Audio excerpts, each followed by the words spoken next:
Thank you so much for joining me. Welcome. I really appreciate it because, as a lot of people know, I have started the legal practice series where I speak to lawyers in different practice areas.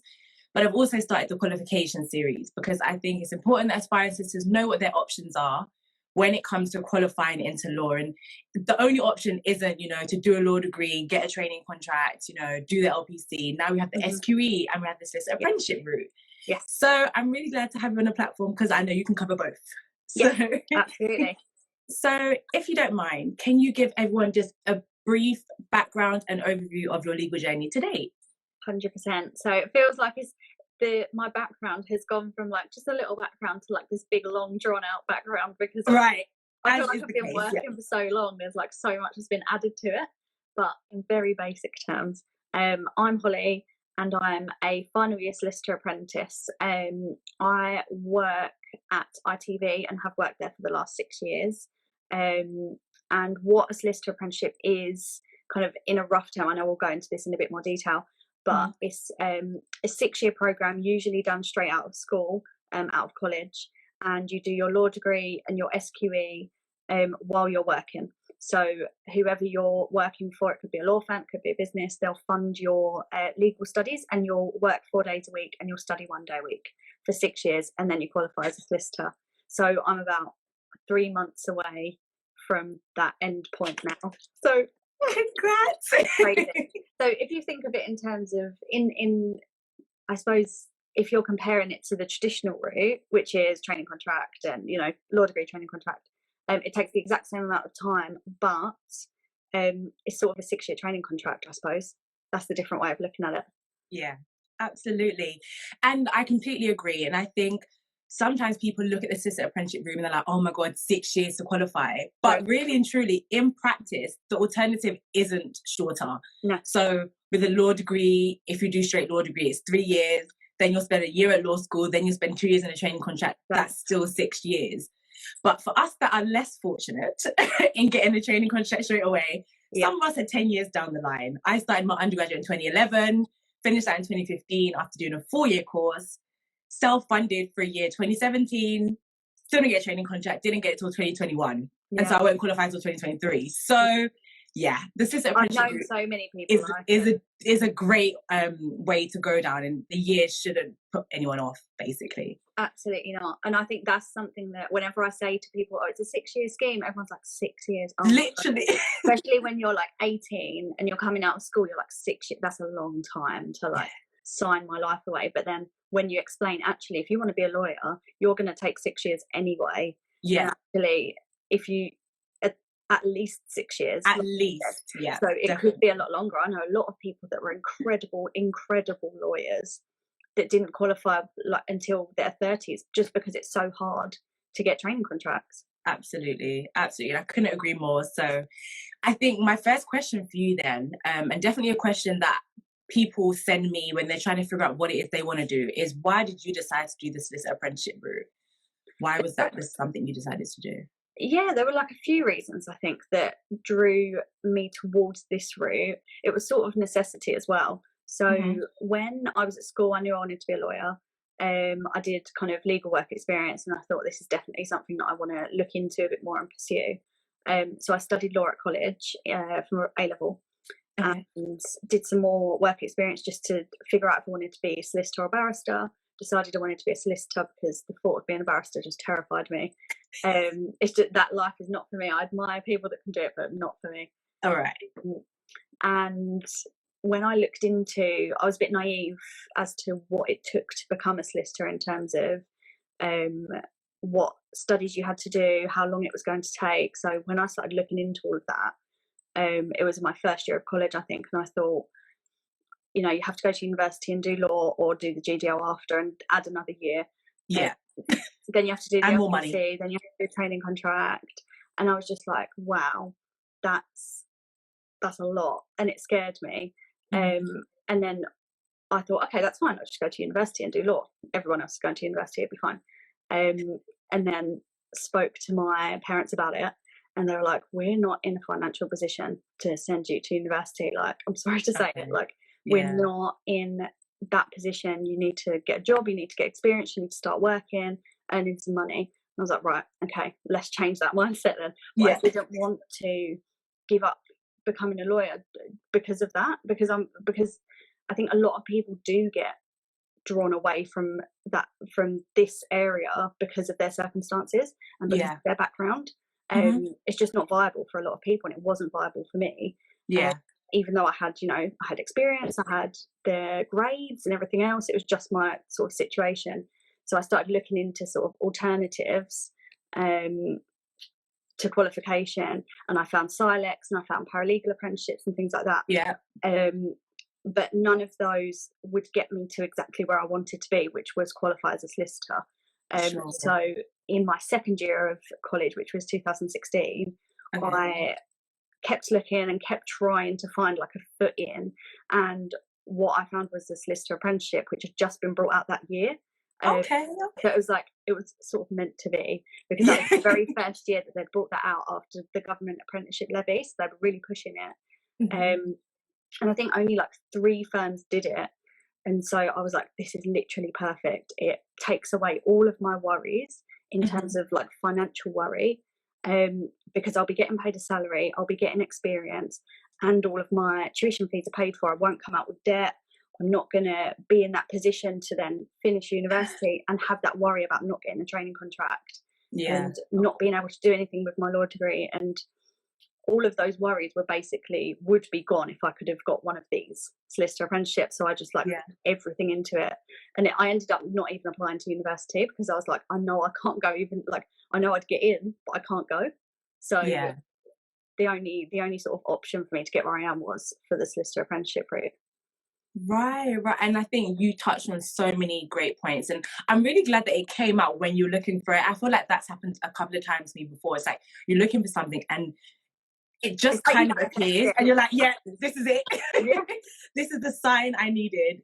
Okay. And obviously you also went to do the SQE, which just came out recently as well, so we'll get into that. We'll get into that.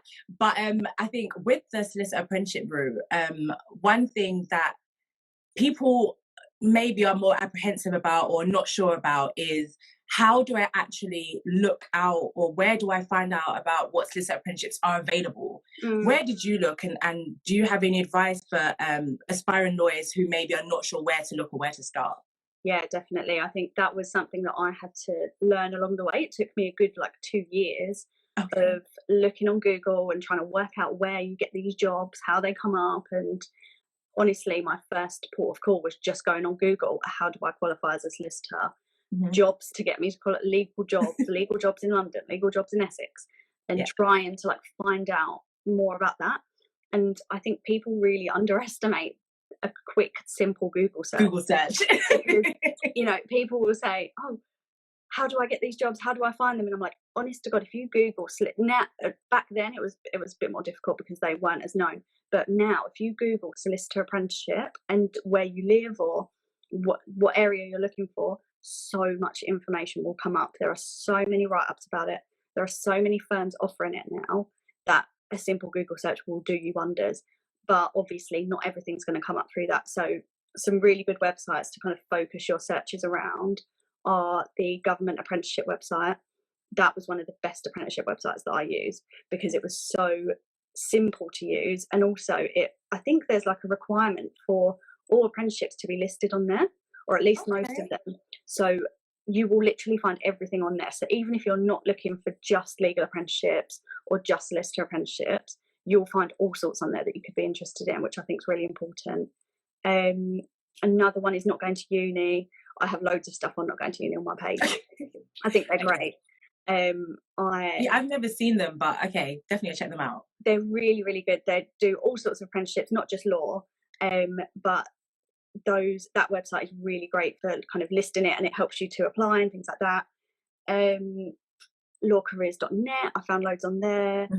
And then just firm websites. So if you search, I don't know, law firms in London, law firms in Manchester, wherever you're based, then you can just go on their website and contact HR and be like, do you do a solicitor apprenticeship? If you don't, will you do one? Because I want will you take me anyways? Exactly. I can be your first, literally. I've done it to so many people. I emailed people, HR, just brazen, didn't care. I was like, I love that. Let me work for you. Let me get, and at the very least, if you're not going to give me a job, can you give me some experience? Yeah.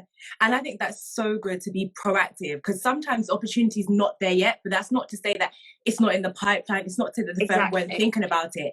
And it could really just take your email to push them over the edge, literally, and be like, do you know what? We'll start it and we'll take her. So exactly. Yeah. And that proactivity, like, I mean, even if they say, no, we don't have that, but we do this apprenticeship, would you be interested? You've then put yourself in their minds. And I think that's a really powerful thing. But actually, the way that I found my apprenticeship wasn't through any of those really good websites I used. It was actually on Twitter. So they just advertised, I think it was ITV Jobs, just advertised it on Twitter and said, we've launched the Solicitor Apprenticeships, brand new, you know, no one else is doing it. And I was like, wow, that would be amazing. Let me go for it. I'm going to go for it. And I applied, and obviously I eventually got it. But don't underestimate the power of social media either. Amazing. So how have you found your Solicitor Apprenticeship? Like, what type of work do you do? And when did you go from maybe just working to also then studying as well? So I've worked and studied the whole way. Okay. So literally from day one, I've been working and studying and balancing everything.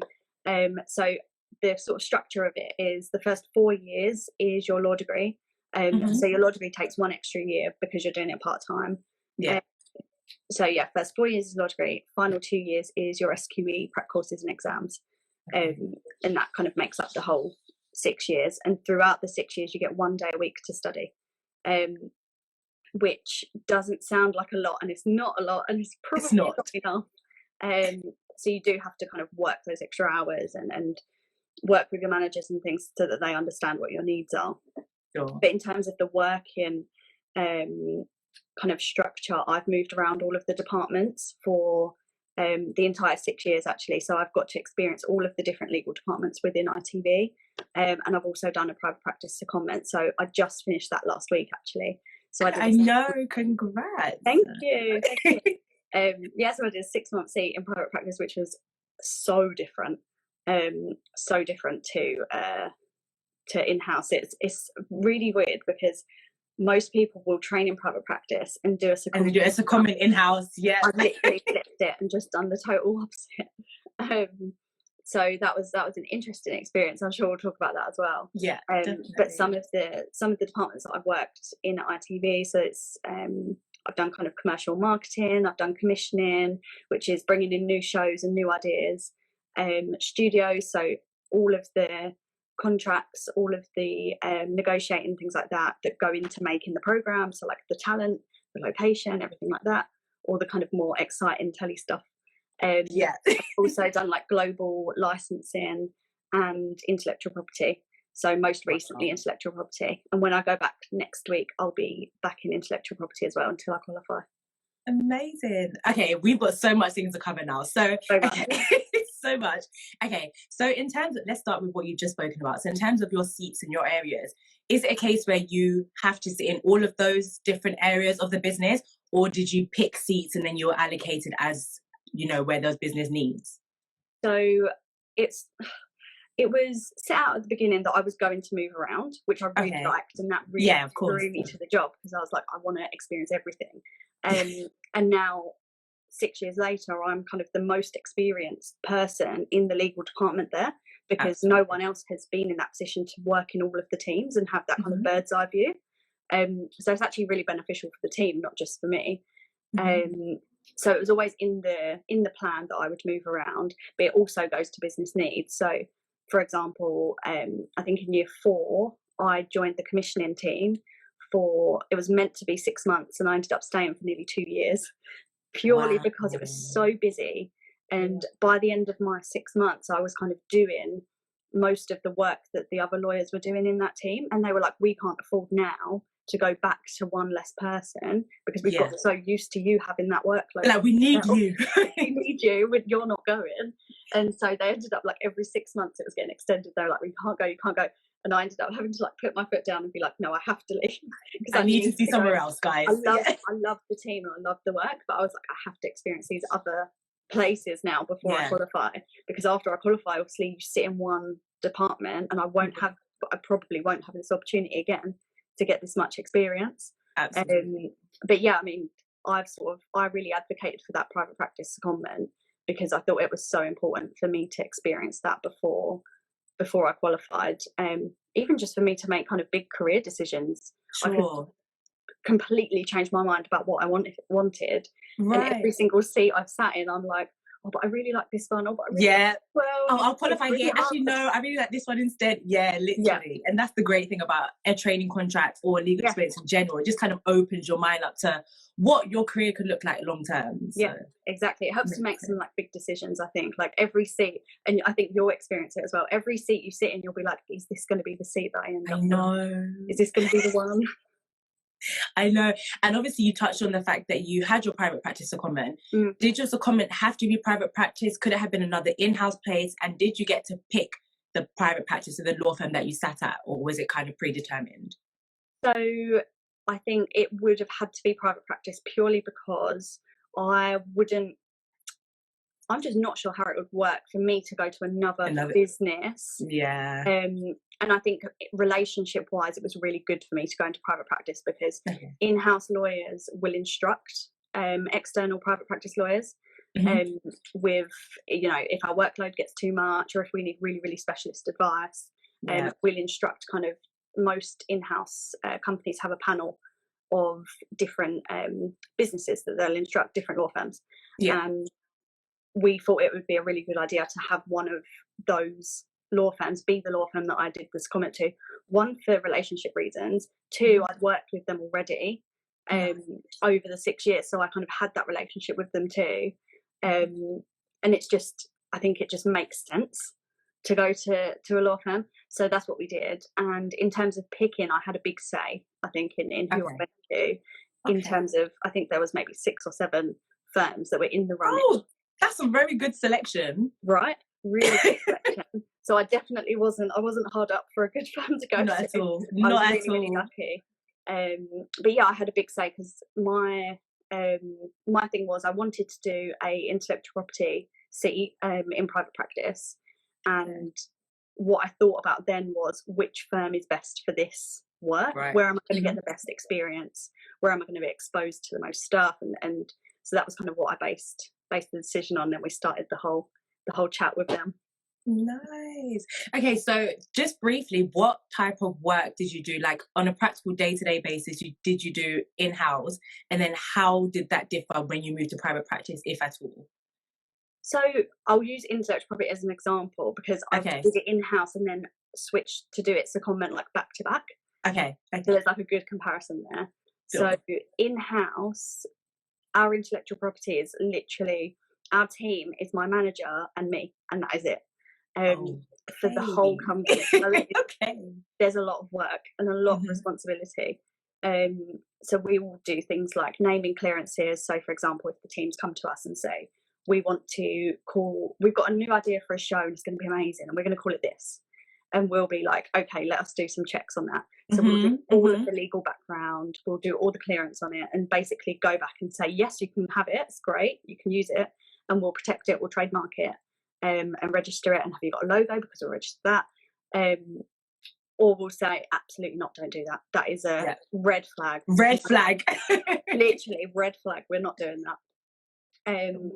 And so that's kind of one part of the job, but then there's also people that will infringe your intellectual property. So either people using the same logos as us, using the same branding, the same names, the same formats, and maybe using our brands to sell products, for example. And that kind of dips up and down with our big shows throughout the year. So we'll also protect that, go after them, get some money back, shut them down.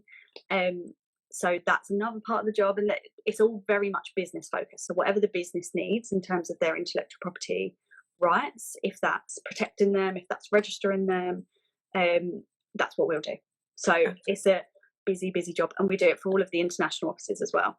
So it's kind of like a worldwide thing, which is a lot. So then when I moved in private practice, it was totally different. Okay. The work was similar in terms of clearances, registering, some litigation stuff. So, you know, what our client is going against someone else who has infringed their trademark or their copyright or designs. but the difference is that I got to work for so many different clients in different sectors. So all of my experience had been in the media sector, and all of a sudden I was doing stuff for furniture designers, for beauty companies, for software and tech, and things that I'd never experienced before. And that was like a big shock, because I was thinking, I know how to do it in that context, but you know what your business needs and how it works in media, but now there's such a range of different sectors and businesses you have to balance and understand. Exactly. So I had to sort of switch mindset for each client and think, what's their risk appetite? What do they want? How do I communicate with these people? Like, there's so many different things to consider. And also I had experience in private practice with a lot of different areas of IP. So in-house, we're very much focused on sort of trademarks, copyright, some design stuff. But then when I went in private practice, there was a lot of like patent things, a lot more design work, some trade secret stuff. So it was a lot more broad. I felt like it was a lot more broad brush. But then on the other hand, I didn't have as much responsibility. So it was like there was ups and downs to it. Yeah, there's definitely positive and positives are not so positive. We're saying negatives. Exactly. Positives are not so positive. Positives and not so positives. I kind of went from having my own like workload that I did by myself, and I only asked for help if I needed it. So I went from that to having my emails checked, and I thought, oh my god, what? What a change! I just couldn't get my head around it. The first month, I was like, I can't believe this is happening. Like I can't believe I have to wait for the response just to send the response. The response. And even then, I probably won't get to send it to the client. No, it is definitely a massive difference. And I've seen that difference as well. Working in-house in residential property and then working in private practice in residential property. It's different. It's different. It's the same job, but different. Same job, but different. Exactly. Same area of law, same understanding, but it's different. It's so and obviously, another difference that a lot of people know when it comes to in-house versus private practice is the whole work-life balance thing. Did you feel like there was a massive difference between the two, or did you feel like they were kind of on the same wave? It's really difficult to say. I think I was so used to my life at ITV that I thought, you know, I'm used to this, and it wasn't that it was shorter hours. But I think for me, it was more predictable. I knew what was, you know, I knew what I had on my plate because I was managing my workload sort of myself. I could do most of it on one day, or work late one day so that I could make up some time with studying next day, for example. I had a lot more control over it. Whereas in private practice, that control was taken away from you. And if a partner or if someone wants you to do some work and they want you to do it now and they want you to do it overnight, you're doing that work now and overnight. And you have no control over that. And I don't think it helped that it was in, you know, we were half in lockdown, half not. And it was difficult. So that kind of social aspect and being in the office, I didn't really have in private practice. So that was a bit different in terms of kind of work-life balance, because I think they were a lot more social when lockdown wasn't happening. But because I didn't experience that, I found it a little bit more difficult. But I think, my work-life balance struggled a little bit, but I also think it was down to SQE as well, because I had to dedicate so much time to doing that while I was on secondment. That just took away any free time that I did have. So I think, I struggled a little bit, but you get used to it as well. And I think you do just learn to manage your time and also communicate better with other people and say, like, I don't have capacity, I can't take any more on. Rather than just in the first month, I'm like, give it taking everything, like, hoping to impress everyone, and it's like, oh god. And then you get to the point where you're drowning, you're like, you have to say to your supervisor, like, I'm sorry, I've taken it all on, I can't do it. Literally. And no, it's always better to communicate when you have a lot on, or even before you know that you have too much on, just say, okay, look, this is what I have. The warning signs. Literally, it's like those polite warning flags. It's like, just so you know, I have 5 matters on. If you want to give me something, just bear that in mind. Exactly. Yeah, I think that's really important. And yes, you touched on SQE. I think we should definitely dive into it, because literally I did a poll this morning and everyone wants to hear everything about SQE because it's such a new course.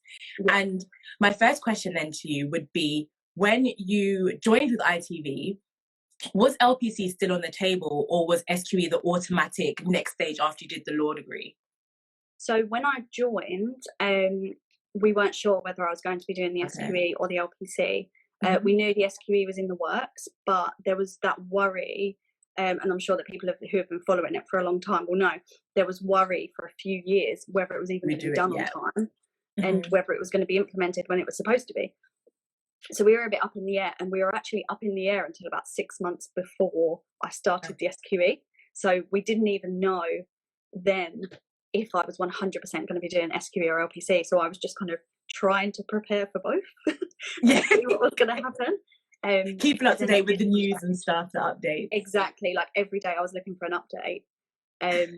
So it was, about 6 months before we got told we was going to do the SQE. So we had to just quickly get that prep course in, make sure I was ready for the exams, and yeah. So you got told 6 months before the exams, not before the start of the prep course. Okay. Told I'm trying to think when we got told. So we got told in the September, and I started prep in the January. So I got told maybe 2-3 months before I started. Okay. But it was all very last minute. It sounds like it. Okay, so you started your prep course in January. Who did you do your prep course with? Barbri. Oh, okay, nice. They're really good. Highly recommend. Oh, there you go. The highly recommendations are coming in. Now, highly recommend Barbri. I was really skeptical because I was thinking, I'd never heard of Barbri in my life before I'd started the prep course. And then when I looked into them, they have really great stats for the US bar. And they have so much kind of experience. They were the most experienced provider out there.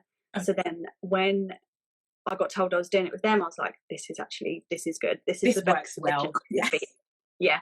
And then I did the prep course for SQE1 and was really, really pleased with it and satisfied. So anyone who's considering it, Barbri, I would definitely recommend. Can't speak for the other people. The other ones could be really good as well, but they could be great, but we speak on what we know.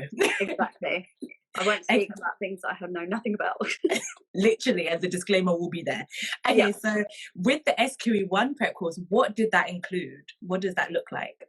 So that was 40 weeks. There was no breaks in that, and I think that's really important to stress. So with obviously a university year, you get terms.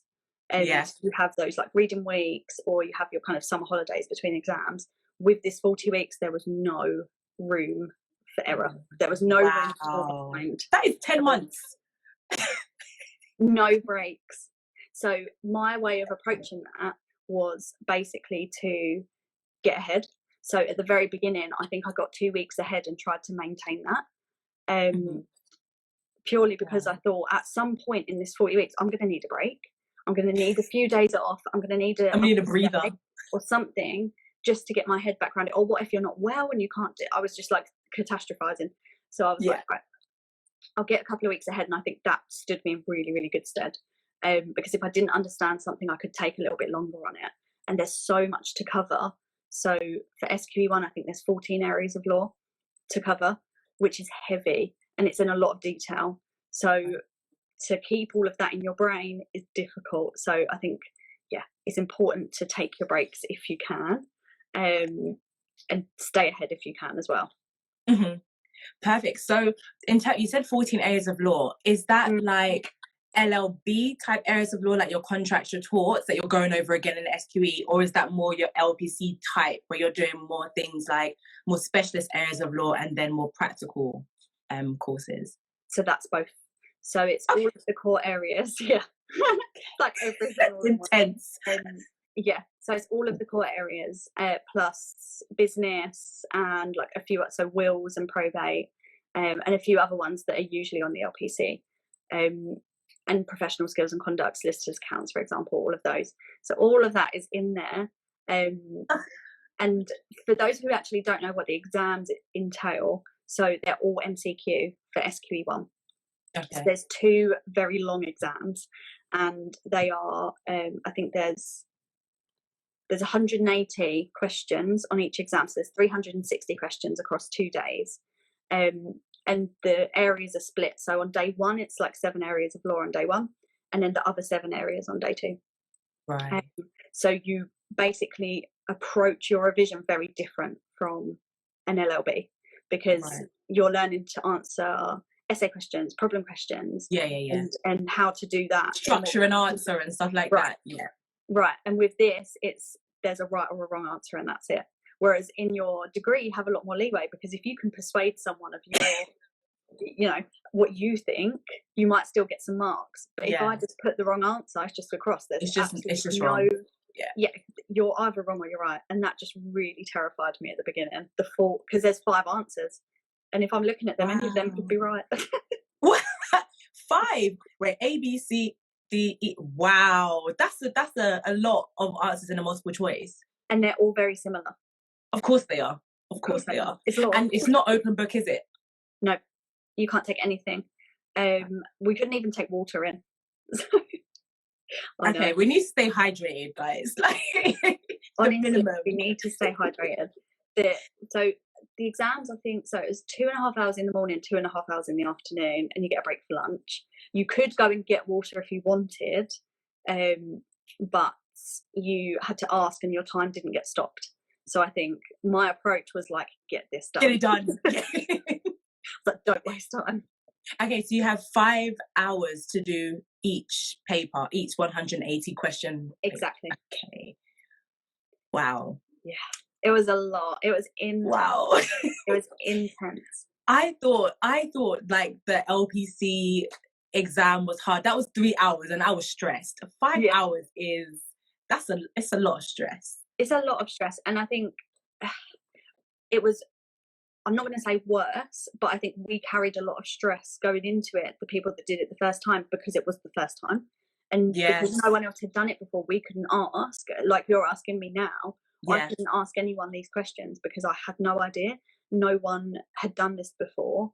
So I couldn't ask them, how did you approach it? How did you structure your revision? How did you approach the exam? And how did you get 5 answers down to 1? And so it was pretty stressful, but to be honest, I'm glad that I did it the first time, because now I'm like, I've done it, I passed it, and we're through. We can like, and now you can even impart your knowledge on everyone else. Exactly, and now I can help everyone else. Great. So question though, because obviously you were doing this whilst working, was it 10 months because it was kind of like semi-part-time, or were you working and doing it full-time 10 months? So with barbri, I'm not sure of the other providers, but with barbri you can do 3 lengths of the course. So it's the same course, and you can either do 40 weeks, which I think they would call part-time. So it's designed for people that are working, because it's sort of spread out enough that you can fit it around your work, which is great.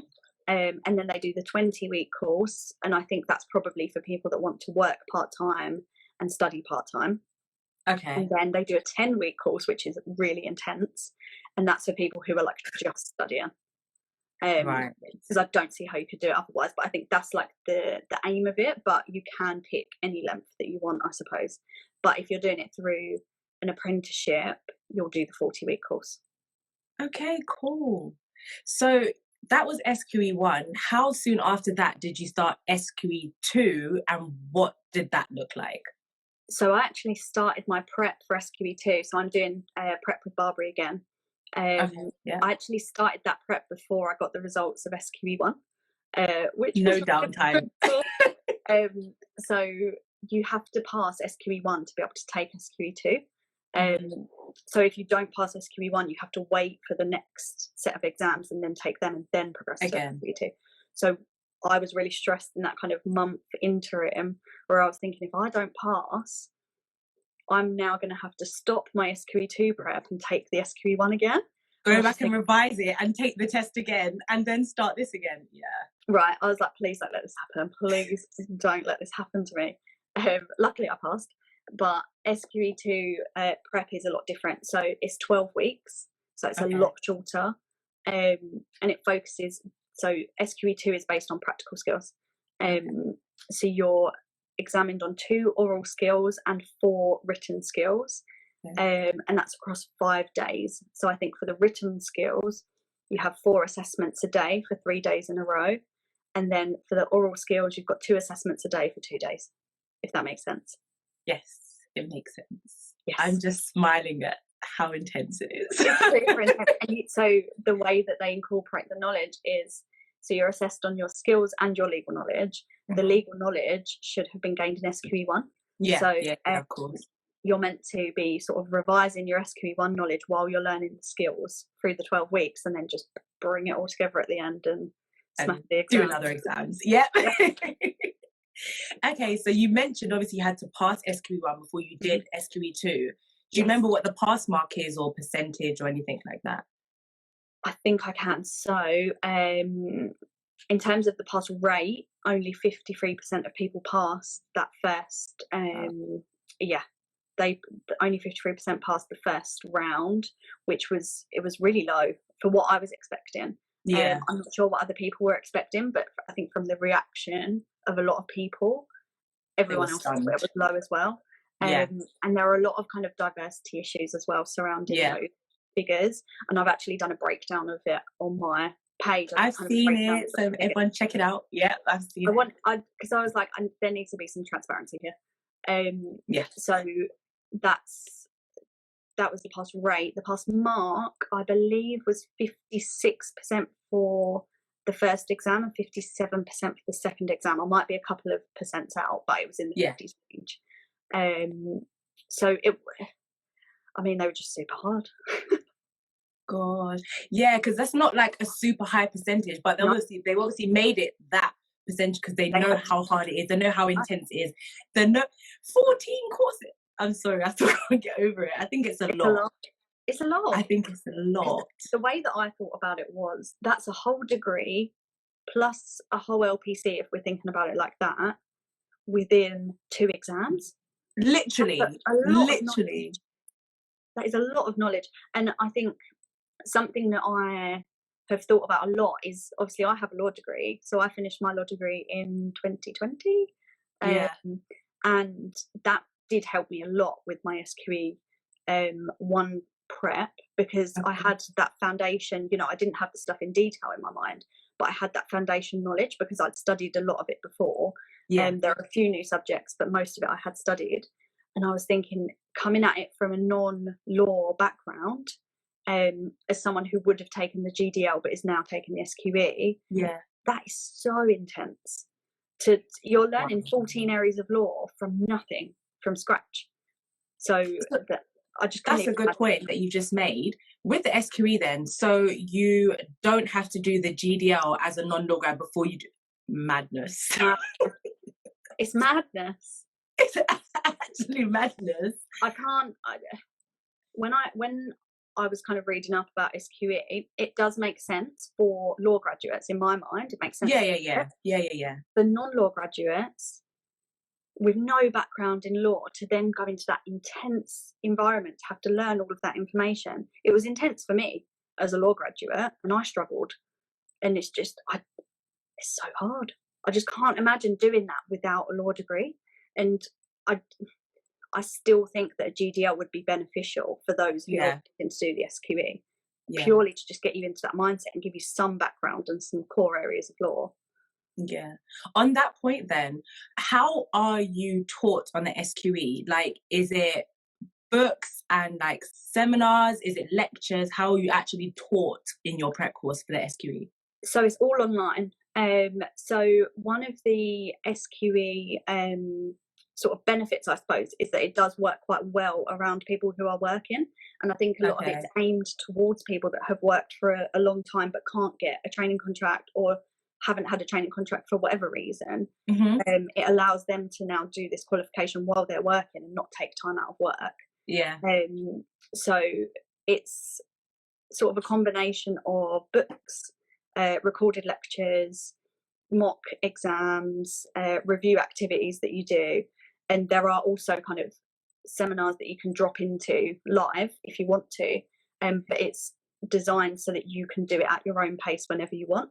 So if a lot of people have work sort of 9 to 5, then you can do it before or after, rather than having lectures in the middle of the day at a set time, out of work and things like that. So that bit worked well, but I think for people who are used to having that in-person learning, it probably could be quite difficult, whereas I was used to it because I had that for the whole degree. Literally. I did my degree online while I was working, so I was used to that style of learning, but I think some people wouldn't be, so it could be a big shift, I suppose, for people.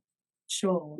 And then following on from that point then, if for example you do all of your online learning, stuff like that, and you feel like you're not quite ready for the next exam opening, do you have to take the exam and then hope for the best, or can you delay your exam date?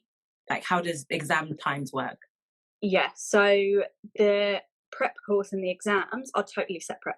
So you don't actually have to do, there's not a requirement for you to do a prep course whatsoever. I think it's highly recommended, and I would highly, highly recommend it. Even as a law graduate, to not have done that prep course, I would have not been in the position to take that exam. Yeah. But you don't have to if you don't want to. Okay. The exams are booked and paid for separately. So it's your responsibility to book and pay for those exams. So if you get to the end of a prep course, for example, and you don't want to take the exam, you don't have to do it then. You can book it for whenever you want, and you can do your prep course whenever you want. There's no pressure there at all.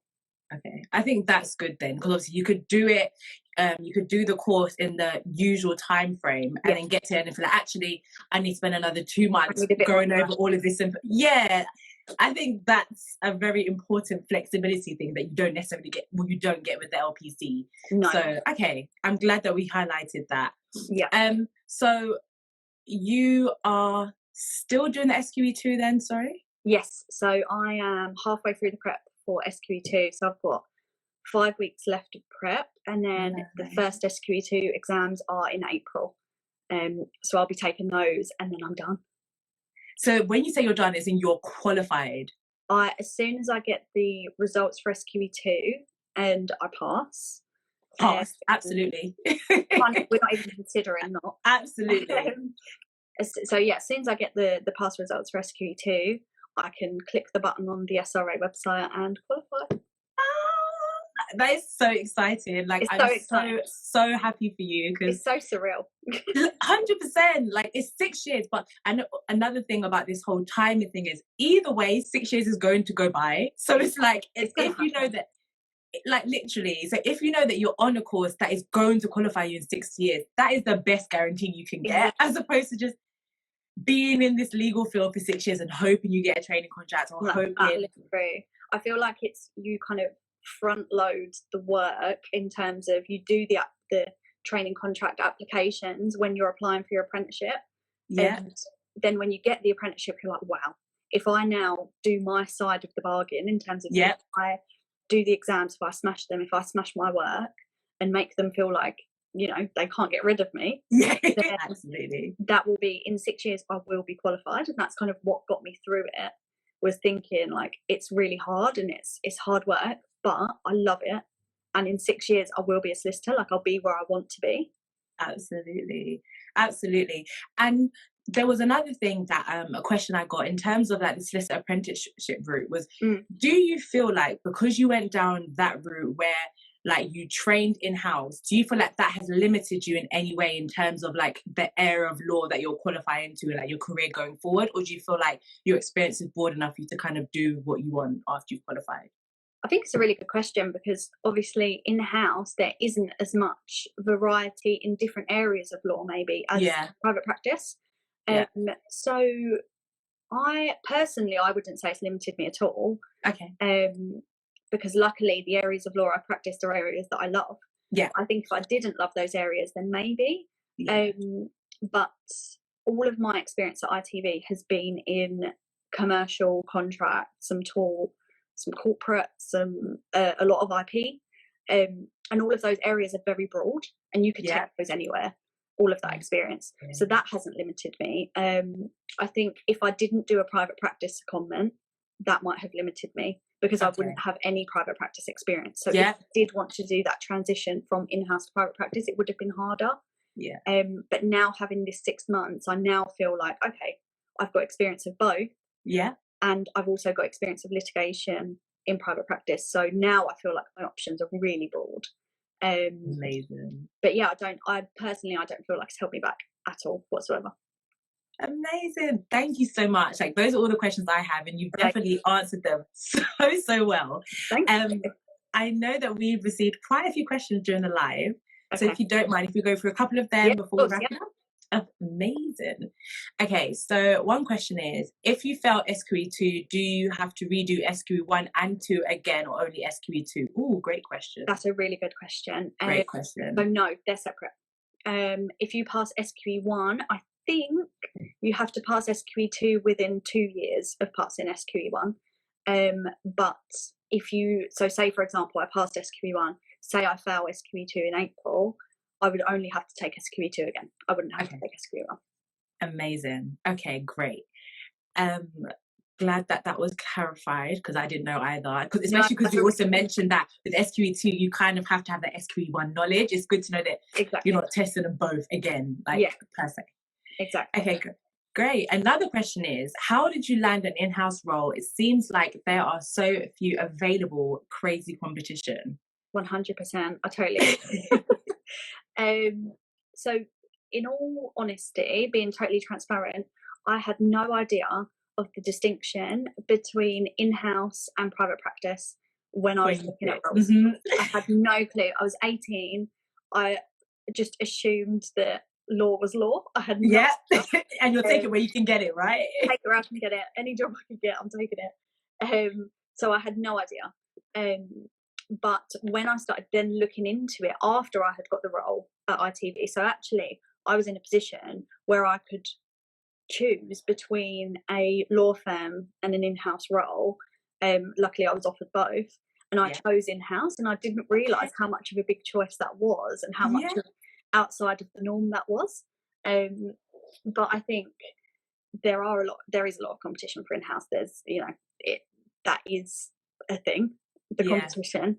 But I think the main thing that helped me to gain my role was standing out because of my personality and creativity, and not stifling that. So not, thinking, what do they want me to say? What do they want me to bring to the role? Are they going to be really corporate? Do I need to be really kind of stiff and like a robot and just answer in like the corporate way? And I really let myself go and felt that I could be myself. And I think that's the main thing, especially with in-house. You have to be very business minded, you have to be creative, you have to be client focused. There's so many skills that you need, and I think it's just about seeing that potential. So think about what that business wants from you in terms of in-house, and I think that will open up more doors. But I mean, the market is crazy. Like it's so difficult to get any role at the moment, and in-house is even more. There are even less roles in-house than there are in private practice. So I mean, I feel your pain. It's really hard. It's so true.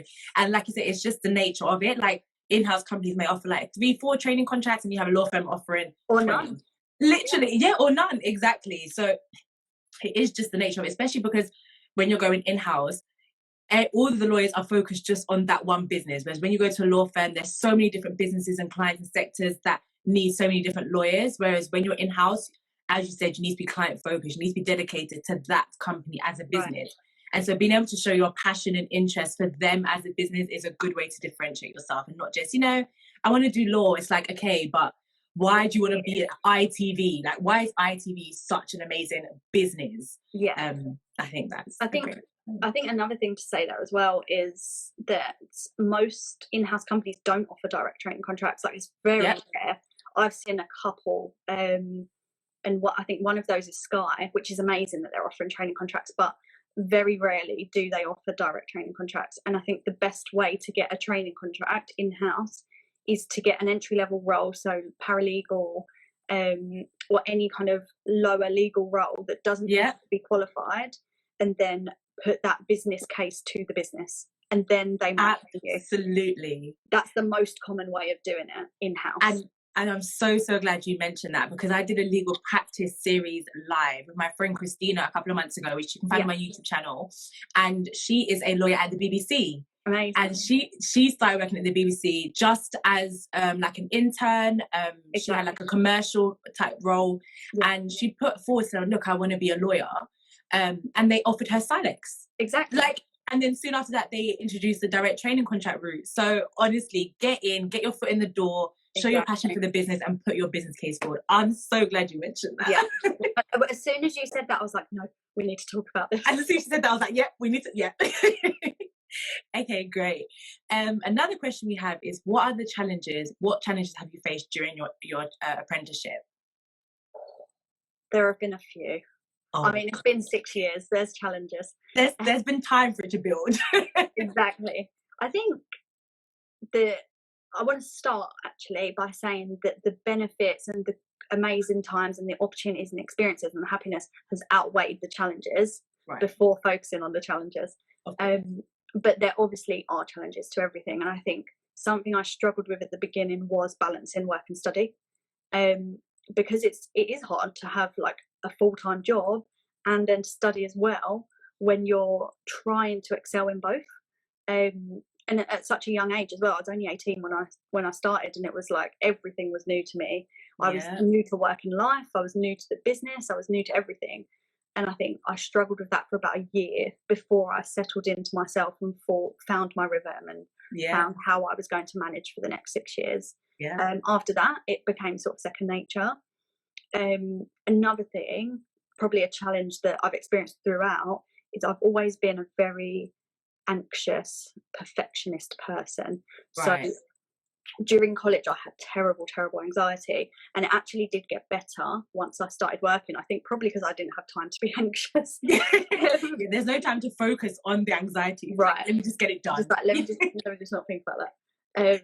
But I think that there's been times where I've struggled with my mental health purely because I am naturally the anxious person, and it isn't brought about by work, it isn't brought about by study, because those things make me happy, but that doesn't mean that the anxiety isn't there.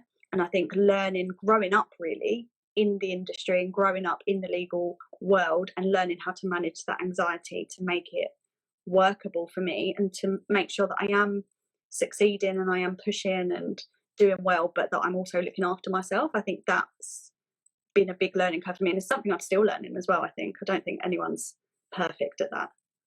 No, not at all. And I think getting to that place where you do feel like you're able to manage your workload, you're able to manage the different things that are going on in life, like you said, it is something you always keep doing, because something new comes up and you have to learn how to adjust all over again. Whether it's adjusting to a new area of law or practice you're dealing with, or it's the nature of the job. So I think it's really important not to be too hard on yourself and to just allow yourself to learn. So 100%. And to communicate, I think that's one of the biggest skills I've learned over 6 years, is to communicate. If you're struggling, tell someone. If you want more work, tell someone. If you want to do a specific kind of work, just tell someone. Have that conversation going. It's so important to have those kind of strong working relationships as well. And that's been a huge thing that's got me through, is having these amazing people around me to learn from and to have support from and draw energy from, I think. Amazing. Okay, great. Someone asked, do you still need a TC? No.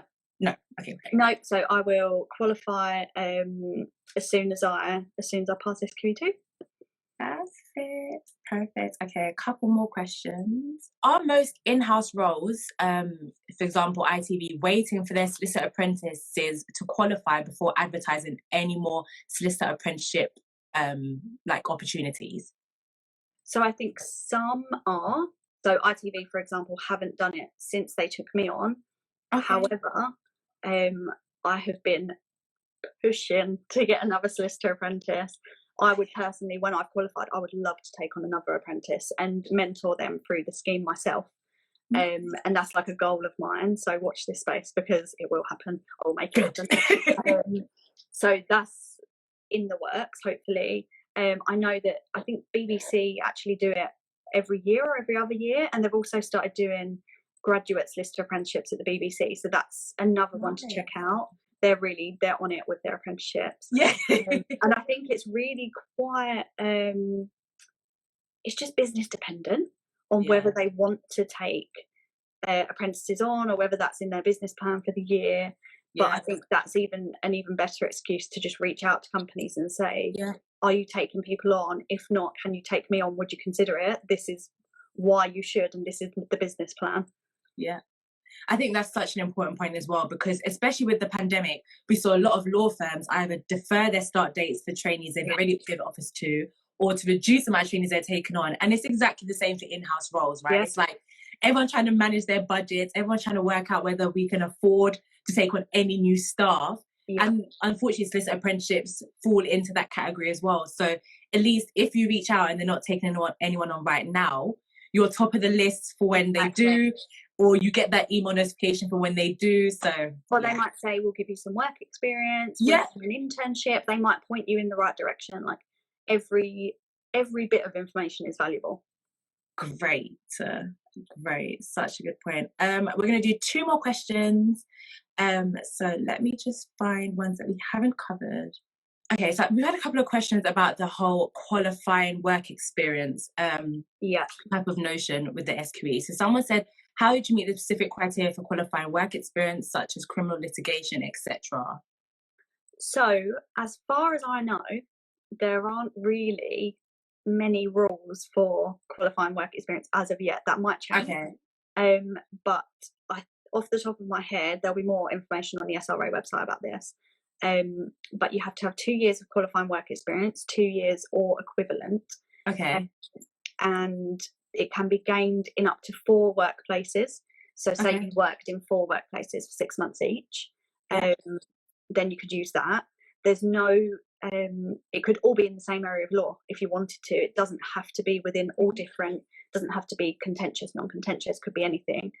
I think as long as the role is legal and you're doing legal work, and a solicitor has to sign it off. So a qualified practicing solicitor who has managed you or supervised you in your legal work has to sign off that work experience, and it has to be done through the SRA website. Apart from that, there's no real rules around it, to be honest. I've had mine signed off already. So because I've got effectively 6 years of qualifying work experience, I just put in that whole 6 years, sent it to my supervisor. She signed off and said yes. I also created a portfolio to show all of my work. Should anyone ask for proof that I've done, the work that I've said I've done, or I'm at that level, then I've got a massive portfolio. So I think if you're concerned, then a portfolio is a really good thing to do. Amazing. Yeah, but even when I was working in private practice, there was someone in my team who was going on the Silex route, and they had the same type of qualifying work experience type requirement, and she was putting together a portfolio as well. So I guess if you're going down any of those type of routes, it's good to kind of keep track of the type of work you're doing and the examples, so that when it gets to that stage, it's like, I've done it. It's done it for this long, and this is what I've done, and I'm all good to go. So exactly. Okay, great. Last question then. There are a couple more questions, but they're a little bit less SQE, Solicitor Apprenticeship route, so I'll cover them on my platform on another day. Cool. But someone has said, do you think a prep course is necessary? I'll be finishing my law degree and going straight into SQE. I am currently a paralegal, and they are happy to pay for my exam, but don't think a prep course is needed, seeing as I've just finished my degree. So what are your thoughts on that? Let me answer them. It is needed. Okay, it great. Is needed.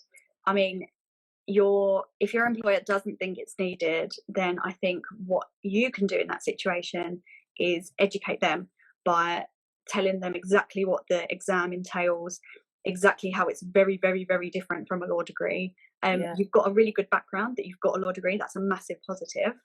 But that prep course, in my opinion, is massively needed. I wouldn't have been able to get through that exam without them. 100% not. And there's areas of law that you haven't covered on your degree at all. So that's important for you to at the very least cover them. But a prep course, highly, highly, highly recommend.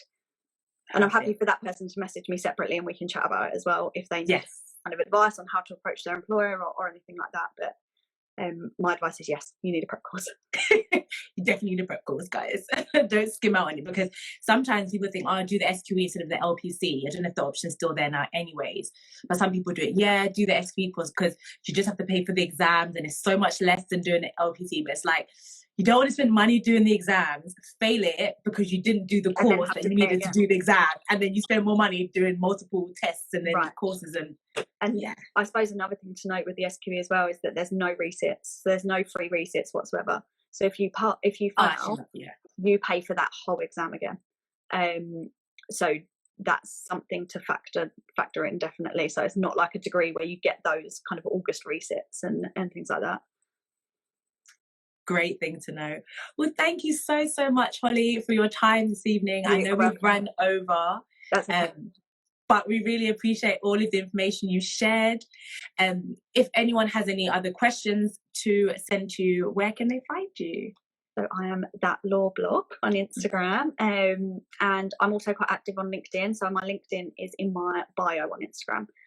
So if you want to add me on there as well. But yeah, I try and reply to every message. Sometimes it takes me a little while because I do get a lot, but I try to reply to every single message. So any questions, just let me know.